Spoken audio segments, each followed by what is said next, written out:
Have you ever been hurt by someone that forgiving them would feel impossible? You see, during COVID, my family and I were boycotted by our family. We were talked down, they mocked us for what we decided to do.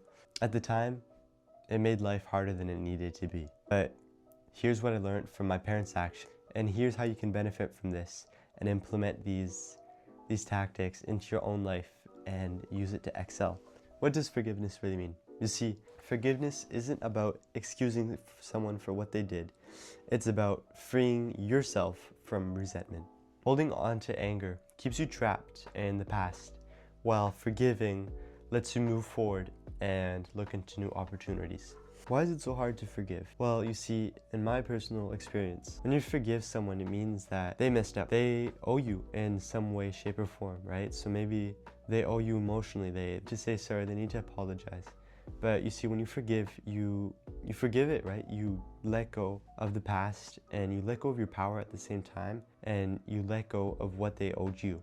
So in a way, you're letting go on an opportunity of gaining something. But in reality, when you forgive, you are released of your anger and your frustration. Holding on to your anger keeps you trapped, while forgiving lets go of all that frustration, that pain, that anger, and it releases you free and it lets you move on to new opportunities. The hardest part isn't what they did, it's that they did it and they didn't seem to care for what it did to us and how it affected us. My family realized that if they still want to keep the connection with the other side of the family, we need to forgive them and we need to move on, right? Because if we're stuck in the past, nothing's gonna change. If we didn't forgive them and we just didn't really talk to them ever since, we wouldn't have made so many great memories. We wouldn't have been able to go to the cottage together in the summer and spend time, learn about each other, make great memories, have a great time. The moment of realization was when my family noticed that to forgive is the only way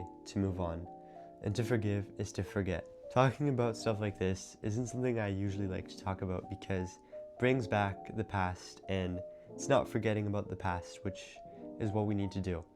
But it's a good reason to talk about it. So forgiveness was the only way to keep the family together. My mom chose to rebuild the relationship with her sister.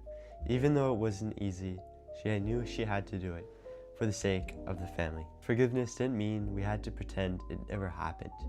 Instead, it meant choosing to move forward instead of staying bitter. Now, why does forgiveness help in business as well? Forgiveness isn't just personal, it's a business skill too. In business, you'll get betrayed, deals will fall through, you're gonna be backstabbed. But you see, holding on to those grudges will block further opportunities from actually happening. In the short run, forgiveness might not seem necessary, and you might not even see the advantages. But forgiveness is also something that is gained in the long run. You might not be paid back right now. You're not gonna get back all of that pain that you lost. But over the long run, you'll find better opportunities. You'll create better memories, whereas if you just forgive right now. Forgiveness isn't about them. It's about you and how you react to it. How you have to take on responsibility ASAP. When you forgive, you take back control. Let me know in the comments what's one thing you guys have had to forgive in life. And with that being said, love you guys. See you soon.